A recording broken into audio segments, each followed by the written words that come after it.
ఆంధ్రప్రదేశ్‌లో కొత్త మంత్రివర్గం కొలువు తీరి కేబినెట్ సమావేశంలో కొన్ని నిర్ణయాలు కూడా తీసుకున్నారు. ఆ నిర్ణయాలు తీసుకొని ముందడుగు వేయటాన్ని మనము సానుకూలంగా స్వాగతించాలి. అయితే ఈ నిర్ణయాలన్నీ ప్రజలకు మేలు జరిగే నిర్ణయాలని మా మంత్రివర్గం భావించడం వల్లనే అలా నిర్ణయాలు తీసుకుంది. అంటే వివాదాస్పదమైన అంశాల జోలికి పోకుండా అందరూ ఆమోదించే అంశాల జోలికి పోయింది. అయితే ల్యాండ్ టైటిలింగ్ యాక్ట్ గురించి ఆంధ్రప్రదేశ్ ప్రభుత్వం తీసుకున్న నిర్ణయము మోస్ట్ రిగ్రెసివ్ అండ్ నెగటివ్ నిర్ణయంగా చెప్పక తప్పదు. అంటే గతంలో కూడా ఆంధ్రప్రదేశ్ రాజశేఖర రెడ్డి గారి ప్రభుత్వం తీసుకున్న ఎస్సీజెడ్ పాలసీని, లేకపోతే ఎక్స్పోర్ట్ ఓరియంట్ యూనిట్స్ ఏర్పాటు, లేకపోతే ఔటర్ రింగ్ రోడ్డు, ఇలాంటి విషయాలన్నిటిలో పచ్చ మీడియా చాలా వ్యతిరేక ప్రచారం చేసింది. తెలుగుదేశం పార్టీ కూడా చాలా వ్యతిరేక ప్రచారం చేసింది. ముఖ్యంగా సముద్ర తీరంలో నిమ్మగడ్డ ప్రసాద్ ఏర్పాటు చేయదలిసిన ప్రాజెక్టును కూడా అడ్డుకున్నారు. ఇటువంటి చరిత్ర వీరికి ఉన్నది. Land titling act one of the most progressive acts. దాన్ని కేంద్ర ప్రభుత్వము రికమెండ్ చేసింది. కేంద్ర ప్రభుత్వము నిజానికి కేంద్ర ప్రభుత్వం యూపీఏ అయినా ఎన్డీఏ అయినా ఏదైనా రికమెండ్ చేస్తే, లేకపోతే సూచనప్రాయంగా చెప్తే వెంటనే అందుకునే రాష్ట్రం ఆంధ్రప్రదేశ్. గ్రామీణ ఉపాధి హామీ పథకంలో అత్యధిక ప్రయోజనం పొందింది రాజశేఖర రెడ్డి గారి సమయంలో ఆంధ్రప్రదేశ్ ప్రభుత్వమే. అలాగే ఎస్సీజెడ్లను అత్యధికంగా ఏర్పాటు చేసింది రాజశేఖర రెడ్డి గారి ప్రభుత్వమే. అలాగే ఈ ల్యాండ్ టైటిలింగ్ యాక్ట్ ను త్వరితంగా అమలు చేయాలని ఆంధ్రప్రదేశ్ ప్రభుత్వం నిర్ణయిస్తే దాన్ని నెగిటివ్ ప్రచారం చేసి దాని ద్వారా రాజకీయ లబ్ధి పొంది ఇప్పుడు దాన్ని పూర్తిగా రద్దు చేయడం అనేది maybe another after 10 years 5 years people will rise.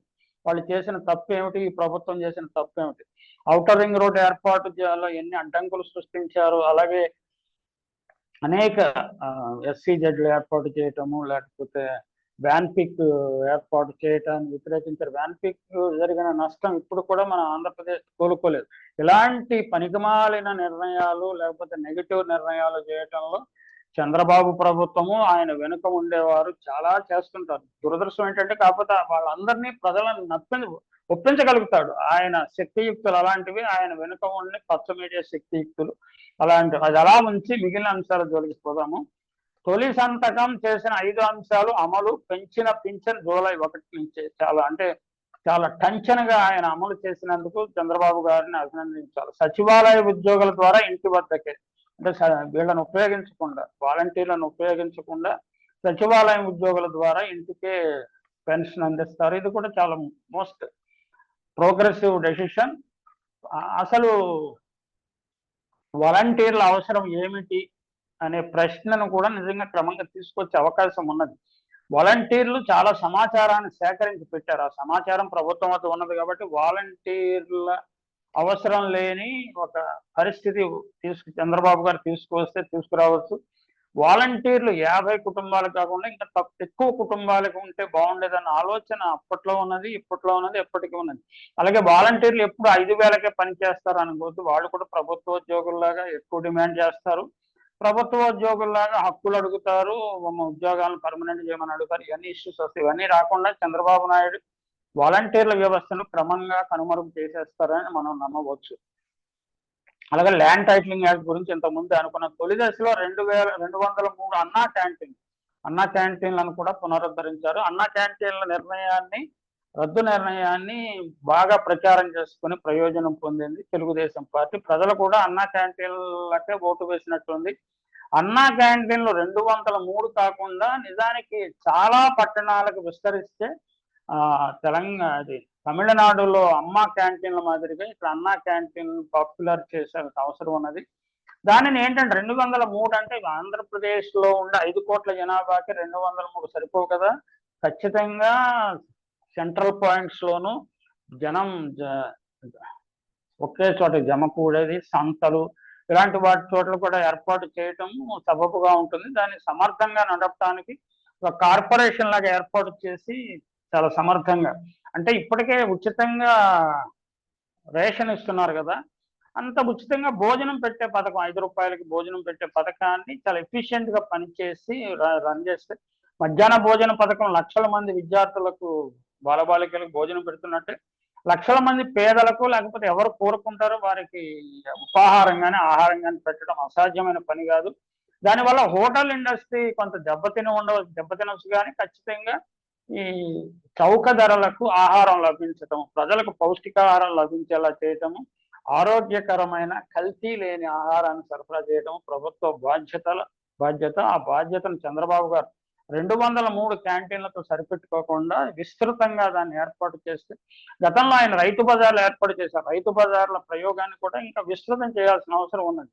అదే అలాగే అన్నా క్యాంటీన్, అది రైతు బజార్ ప్రయోగం చాలా చంద్రబాబు గారే ప్రారంభించారు. అది మంచి ప్రయోగం. అయితే దానిలో ఉండే లోపాలను సరిదిద్ది మరింత సమర్థంగా రైతులకు పాలు ఏ విధంగా తెల్లవారుజామున మనకి వినియోగదారుడికి చేరతాయో, పల్లెలో ఉత్పత్తి అయిన పాలు 1-2 రోజుల్లో చేరతాయో, అదేవిధంగా కూరగాయలు, ఇతర ఆహార పదార్థాలు, పండ్లు ఇవన్నీ కూడా చేరవేసే ఒక వ్యవస్థను అభివృద్ధి చేయడం అసాధ్యం కాదు. ఖచ్చితంగా చంద్రబాబు నాయుడు, పవన్ కళ్యాణ్ ఈ అంశం మీద దృష్టి పెట్టుకుని చేయాల్సి ఉన్నది. ఇది మనకెందుకు తలకాయ నొప్పి అనే ఆలోచన అధికార యంత్రాంగంలో ఉంటుంది. కానీ ప్రజల నాడి తెలిసిన నాయకులుగా చంద్రబాబు నాయుడు, పవన్ కళ్యాణ్ దీని మీద దృష్టి పెడితే బాగుంటుంది. ఇంకా ఎన్టీఆర్ హెల్త్ యూనివర్సిటీ పేరు మళ్ళీ మార్చేశారు. గంజాయిపై ఉక్కుపాదము తుక్కుపాదము ఎవరేసినా గంజాయి లిక్కర్ని కంట్రోల్ చేసే పరిస్థితి పాలనా యంత్రాంగాలకి లేదు. ఎందుకంటే పాలనా యంత్రాంగంలో ఉండే కీలక వ్యక్తులే గంజాయి వ్యాపారులతోటి లోపాయికారి ఒప్పందాలు కుదుర్చుకుంటారు, వారి దగ్గర యామ్యాలు పుచ్చుకుంటారు అనేది ప్రజల ఎరికలో ఉన్నది.